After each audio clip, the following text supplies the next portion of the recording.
الحمد لله رب العالمين، وبه نستعين على أمور الدنيا والدين، وصلى الله وسلم وبارك على نبينا محمد وعلى آله وأصحابه ومن تبعهم بإحسان إلى يوم الدين، وسلم تسليما كثيرا. أما بعد، أيها الإخوة والأخوات، waxaan wax yar wax ka sheegayaa insha allahu tacaala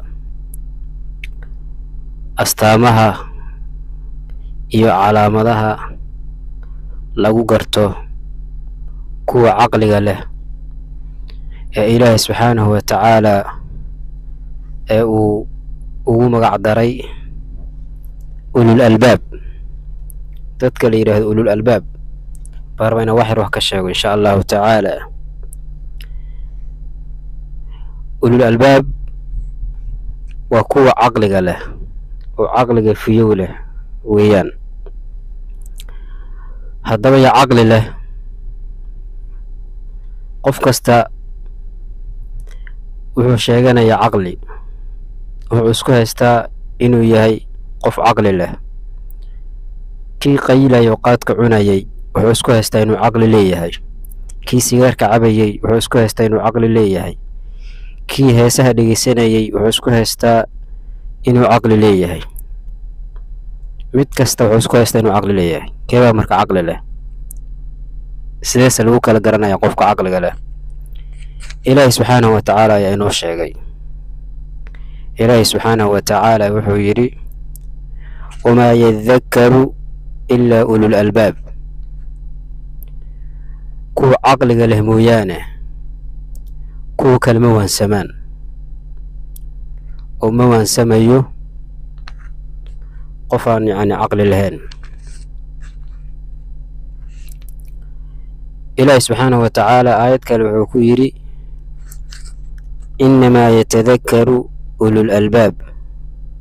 waxaa un waansama oo waanada qaata markii la waaniyo kuwa caqliga leh. ilaahi subxaanahu wa tacaala waa inoo sii sheegay oo wuxuu yidhi: kuwa caqliga leh waa kuwa oofiya ballanta ilaahay oofiya oo aan ballanta burinin. kuwaas way kuwa caqliga leh. waa kuwa xiriiriya wixii ilaahay subxaanahu wa tacaala uu amray in la xiriiriyo. waa kuwa ka baqa rabbigooda. waa kuwa ka baqa maalinta isxisaabinta ee la isxisaabinayo. waa kuwa u sabra raadinta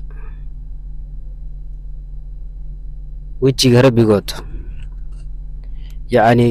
rabbigooda wejigiisa si ay ku arkaan bay waxa weeyaan raadinayaan, bay ku sabrayaan.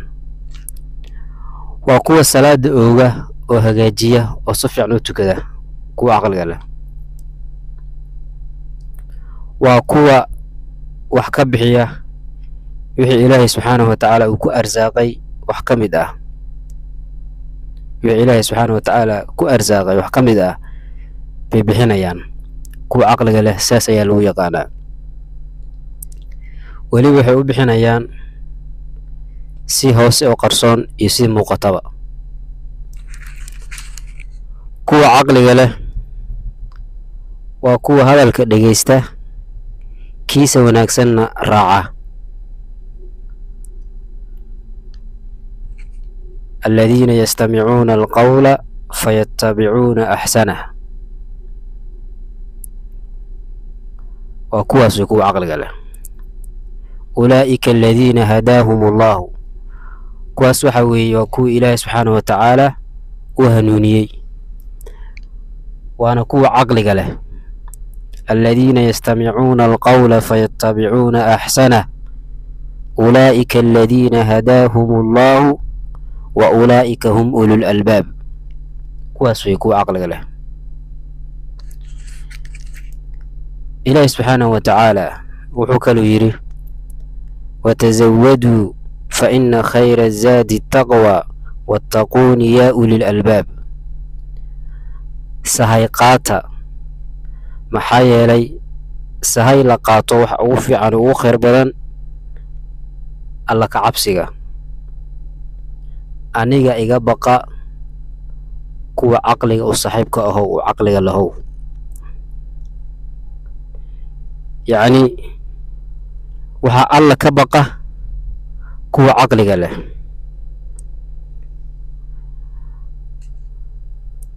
kuwa aan ilaahay subxaanahu watacaala aan ka baqaynin waa kuwa aan caqli lahayn. marka adigu haddii aad tahay qof ilaahay subxaanahu watacaala ka baqaya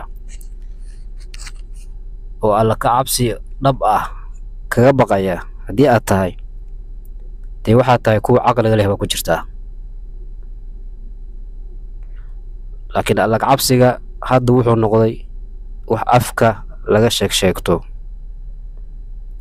buu noqday. waayo alla ka cabsiga dhabta ah waxa weeye in ilaahay subxaanahu watacaala la adeeco oo aan lagu caasinin baa waxaa la yidhaha alla ka cabsi dhab ah. in ilaahay subxaanahu watacaala la xusuusto oo aan la ilaawin baa alla ka cabsi la yidhaahdaa.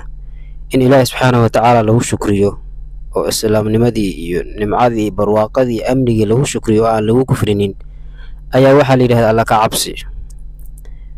alla ka cabsi waxaa la yidhaahdaa wixii ilaahay subxaanahu watacaala ee kugu amray ee kugu yidhi samay inaad samaysid ayaa alla ka cabsi la yidhaahdaa. wixii ilaahay subxaanahu watacaala kaa xarimay ee uu kugu yidhi ha samaynina in aadan samaynin ayaa waxaa la yidhahdaa alla ka cabsi. laakiin wixii ilaahay subxaanahu watacaala iga xarimay baan samaynayaa ku dhaqmayaa, haddana waxaan ahay qof ilaahay ka baqaya, macquul maaha.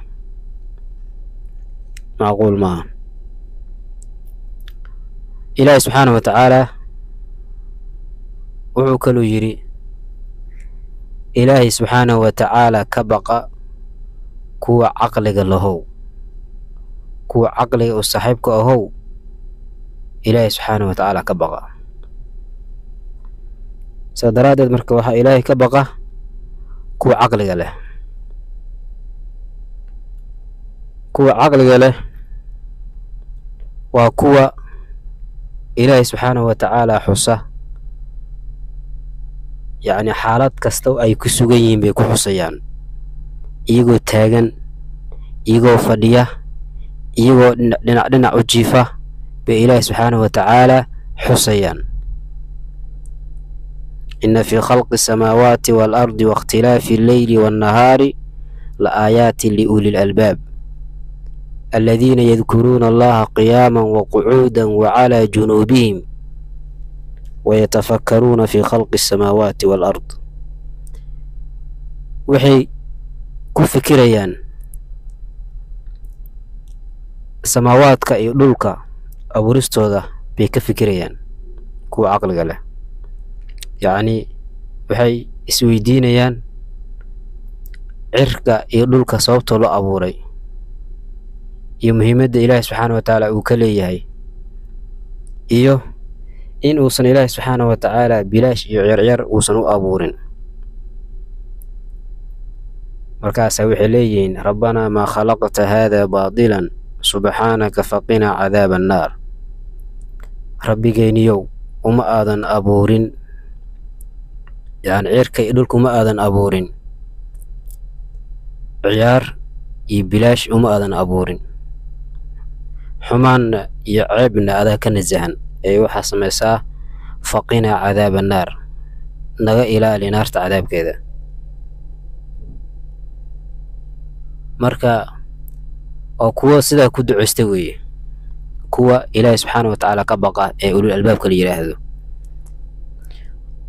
rabbanaa innaka man tudkhili annaara faqad akhzaytah wamaa lildaalimiina min ansaar. rabbigayniyow adiga qofkii aad gelisid naar waad hoojisay, waa qof hoogay, waana dhaalimiin. kuwa dhaalimiinta ah ee gardarada badanna wax u heeliya oo u gargaara ma helayaan. intaas ayaan kusoo gabagabeynayaa. Assalaamu calaykum waraxmatullaahi wabarakaatuh.